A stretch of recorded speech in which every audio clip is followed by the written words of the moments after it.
Hello children, how are you? I hope all are fine. Today I will explain you lesson number 7 and our chapter name is work hard. हमारा कौन सा chapter आज हम पढ़ने वाले हैं? Work hard. Yes, यहाँ पे किक स्टार्ट में आपको दिया गया बच्चों. इम्प्रूव, जैसे एक क्लासरूम है, क्लासरूम में टीचर और बच्चे हैं, तो अभी उनके बारे में है. जैसे improve your hand writing then you can get better position. मतलब टीचर है जो आप बच्चे को बोल रही है कि इम्प्रूव योर राइटिंग, आप अपनी हैंड राइटिंग अच्छी करो ताकि can you get better position, आप अच्छे पोजीशन पे आ सको.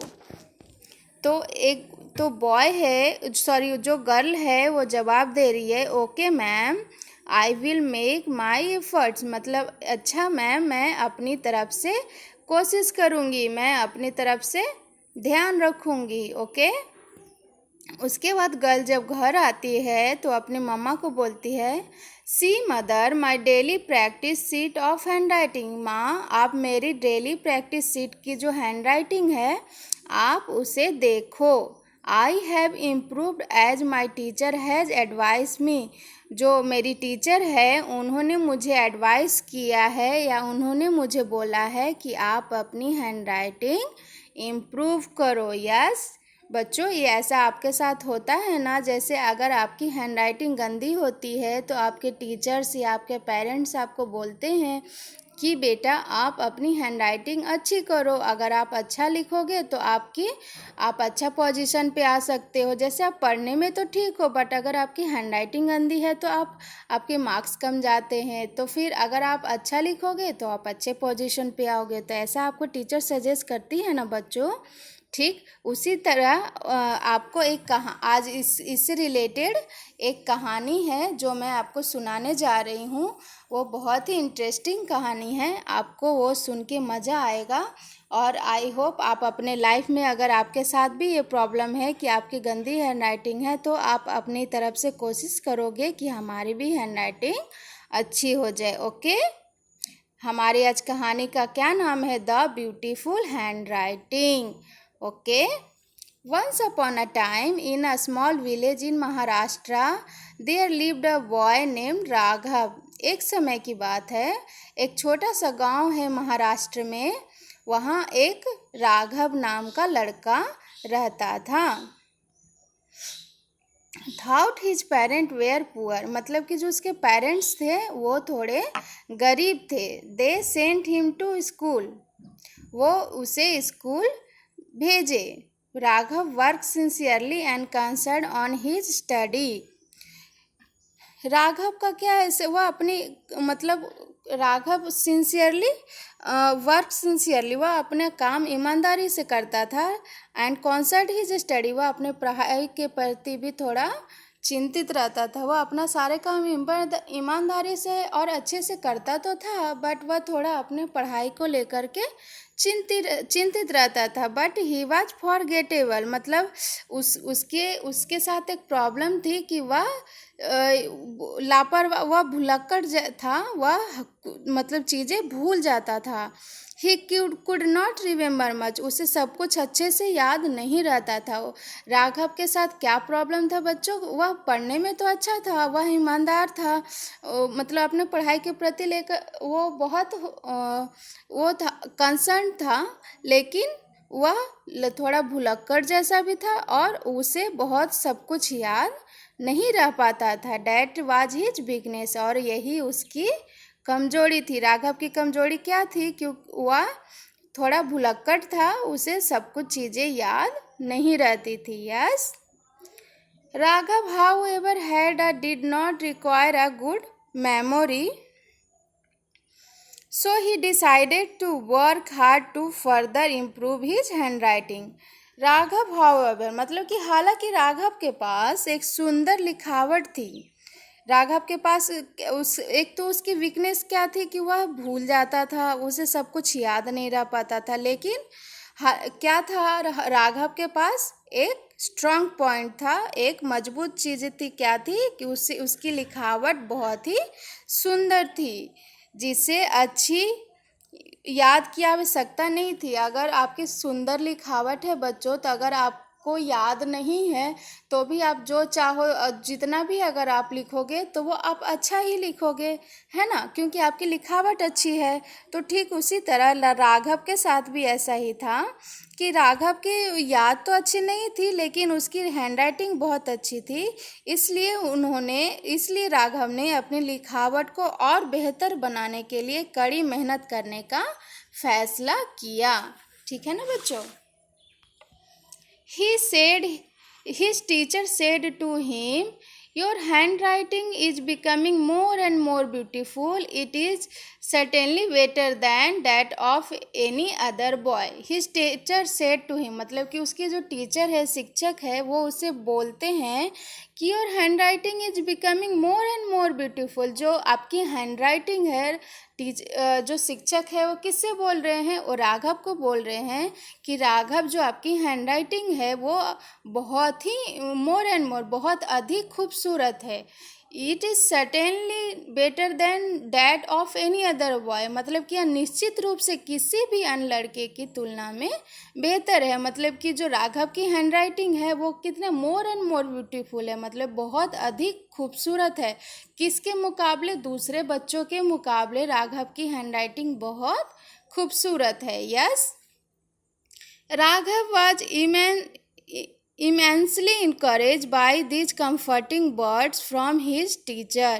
राघव जो है वह अपने आप खुद, मतलब बेहद खुद जो है ना, खुद से हम ऐसा इनकरेज करते हैं कि नहीं चलो, अगर टीचर हमें ऐसा बोलते हैं कि नहीं आपकी हैंड राइटिंग बहुत अच्छी है, दूसरे के मुकाबले आपकी हैंड राइटिंग बहुत अच्छी है बच्चों, तो हम ऐसा खुद को इनकरेज करते हैं ना कि चलो ठीक है, कोई बात नहीं, मैं आगे और मेहनत करूँगी दूसरी चीज़ों के लिए, चलो मेरी राइटिंग तो अच्छी है। ऐसा हमारे मन में भावना आती है ना, ऐसा हम मन में सोचते हैं। तो ठीक उसी तरह राघव भी सोच रहा है कि चलो कोई बात नहीं, मेरे पास जो मतलब immensely encourage by this comforting word, मतलब उनको, राघव को अपने शिक्षक की बात सुन के बहुत ही कंफर्टेबल फील हुआ, बहुत ही बेहतर महसूस हुआ। जो उन्होंने जो वर्ड बोला उसे सुनकर उसे बेहद ही अच्छा फील हुआ। Yes, his hand writing become very beautiful and artistic, मतलब कि जो उसकी हैंड राइटिंग थी वह बहुत ही सुंदर और कलात्मक थी। He use to console himself, I am the best in lead in the field, my hand writing is the best, मतलब वह उसने खुद को ऐसा कंसोल किया, खुद को ऐसा समझाया कि I am best in at least one field. चलो ठीक है, कोई बात नहीं, मुझे याद नहीं रहता वो तो अलग बात है, चलो कोई तो ऐसी जगह है या कोई तो ऐसा स्थान है जहाँ मैं बेस्ट हूँ। मतलब हम ऐसे मन में सोचते हैं ना कि चलो मुझे गाना नहीं आता, जो कोई बात नहीं, मुझे डांस तो आता है, मैं कोई एक फील्ड में तो बेस्ट हूँ। तो वैसे ही राघव के मन में ये बात आ रही है कि चलो मुझे सारी चीज़ों में मैं अच्छा ना सही, लेकिन मैं कोई एक एटलीस्ट वन फील्ड में तो मैं बेस्ट हूँ। माई hand writing is the best, और वह मन ही मन में सोचता है माई हैंड राइटिंग, मेरी जो हैंड राइटिंग है वो क्या है? बेस्ट है। यस, आप यहाँ तक समझ गए बच्चों। उसके बाद है this was during the time of Shivaji rule. अभी क्या बताया जा रहा है कि this was during the time of, ये जो टाइम है वो किस समय का बात है? जब शिवाजी शासक राजा थे, शिवाजी का रूल था, तब की बात है ये। एट दैट टाइम, उस समय, देयर वॉज नो प्रिंटिंग और प्रेसेज, मतलब कि उस समय क्या था? प्रिंटिंग और प्रेस जो थे वो नहीं थे। प्रिंटिंग मतलब अभी क्या आपके बुक से प्रिंट होके आते हैं, प्रेसेस से आते हैं, है ना, तो आपको लिखने की ज़रूरत नहीं पड़ता, आपको पिक्चर प्लस आपको सब कुछ क्वेश्चन आंसर सारे आपके बुक्स में आते हैं प्रिंट हो करके। तो उस ज़माने में ऐसा नहीं था, उस ज़माने में प्रिंट प्रेस नहीं थे। So everything including books were written by hand, और उस समय जो बुक्स थे वो कैसे होते थे? उस समय के बुक्स जो थे वो हाथ से लिखे हुए होते थे, मतलब हम हाथ से बुक में जो लिखे वही होता था। There were expert who were specially appointed to write manuscript, मतलब कि उस ज़माने में स्पेशली अपॉइंट किया जाता है। मैन्युस्क्रिप्ट मतलब हस्तलिपि होता है बच्चों, जो लिखते हैं बुक, उससे पहले जो लिखित वो था, लिखते थे उसे हस्तलिपि, उसे स्पेशली अपॉइंट किया जाता था, उसे स्पेशली बुलाया जाता था। दे वेयर कॉल्ड राइटर्स, और उस समय उसे क्या बोलते थे हम, लेखक, writers. Yes, Shivaji of course had a writer in the court. Shivaji को अपने कोर्ट मतलब दरबार में एक राइटर, एक लेखक की आवश्यकता थी। At he was in search of another person who could write even more beautiful, मतलब वो मतलब उन्हें एक सर्च थी तो ऐसे व्यक्ति की, मतलब उनके दरबार में तो उन्हें लेखक की आवश्यकता तो थी, बट उन्हें सर्च ऑफ अनदर मतलब उन्हें ऐसा खोज चाहिए था कि ऐसा व्यक्ति को वो ढूंढ रहे थे कि जिसकी writing more and more beautiful, मतलब कि उसकी हैंड राइटिंग अधिक से अधिक खूबसूरत हो। Yes, so he asked his chief minister to search far and wide for the best writer he however find। मतलब फिर वो अपने जो उनके मंत्री हैं, चीफ मिनिस्टर हैं, जो जो उनके मुख्यमंत्री हैं, वो उनको शिवाजी बोलते हैं कि आप जाइए और कहीं से भी सर्च मतलब खोज कर करके एक अच्छे लेखक को लेके आइए। Yes, he however found Raghav handwriting to be the most beautiful all। ढूंढ के लाइए, तो जो राघव के उन्होंने जो जो चीफ मिनिस्टर है वो किसे ढूंढ के लाते हैं, राघव की हैंडराइटिंग को लेकर के आते हैं ढूंढ करके। तो वो क्या, राघव की हैंडराइटिंग तो मोस्ट ब्यूटीफुल, और जितने भी लोगों ने वहाँ पे हैंडराइटिंग की वो दी थी कि नहीं मेरी हैंडराइटिंग अच्छी है, मेरी हैंडराइटिंग अच्छी है, एक तरह से कंपटीशन होता है ना बच्चों, उस तरह से था। तो सबने सबमिट तो किया, बट जो उसमें से किसकी हैंडराइटिंग सबसे अच्छी थी, राघव की handwriting is the most beautiful all, उन सब में से सबसे अच्छी हैंडराइटिंग राघव की थी। The chief minister return to the capital and gave the sample of the handwriting of Shivaji. मतलब जब जो मुख्यमंत्री है वह अपने राज्य में, जो चीफ मिनिस्टर है वो अपने राज्य में वापस आता है और फिर वह शिवाजी को हैंडराइटिंग का सैंपल दिखाता है। मतलब वो जो मंत्री है वो लेकर के सैंपल फिर शिवाजी को दिखाते हैं। शिवाजी में minutely observed all the handwriting and found Raghav handwriting to be the best. मतलब शिवाजी फाइनली मतलब थोड़ा देर मिनट 2 मिनट ऐसा ऑब्जर्व करते हैं, देखते हैं, तो वो क्या पाते हैं कि राघव की हैंडराइटिंग क्या है, सबसे बेस्ट है। उन सब में से किसकी हैंडराइटिंग बेस्ट थी बच्चों, राघव की। सो Raghav was appointed as Shivaji personal writer. और राघव को क्या अपॉइंट करते हैं, शिवाजी का, जो शिवाजी राजा थे उनके पर्सनल लेखक मतलब पर्सनल राइटर अपॉइंट करते हैं। तो देखा बच्चों, अगर आप में बहुत सारी कमजोरियां हैं है, साथ में अगर आप में एक खूबी है या आप में एक अच्छी आदत है, तो आप उस आदत को लेकर के भी आगे बढ़ सकते हैं।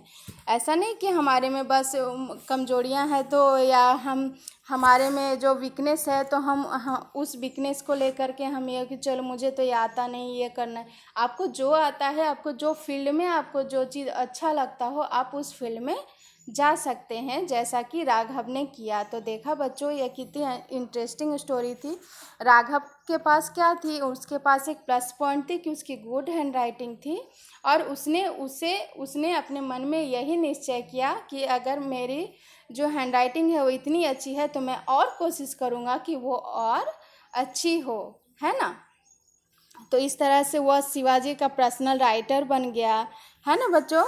तो अभी देखो यहाँ पे महात्मा गांधी ने बोला है, I saw that bad hand writing should be regarded as the sign of imperfect education. मतलब जो महात्मा गांधी का कहना है कि मैंने देखा है कि खराब लिखावट को अपूर्ण मतलब कि अधूरी शिक्षा का संकेत माना जाना चाहिए। मतलब कि अगर उसकी हैंडराइटिंग बहुत गंदी है तो ये मतलब उसकी जो शिक्षा है, उसका जो पढ़ाई है वो अधूरी है, वो पूरी नहीं है। मतलब कि अगर पूरी पढ़ाई के साथ आपकी हैंडराइटिंग सबसे बेस्ट होनी चाहिए, आप सबसे अच्छे होने चाहिए। Yes, and the moral of the story is try and try again to achieve success, मतलब अगर आप जितने आप ट्राई करोगे तो आप अपने सक्सेस को अचीव कर सकते हो, आप अपने सक्सेस को पा सकते हो, जैसा कि राघव ने पाया। Yes, I hope all are understand this story. Yes, okay, thank you.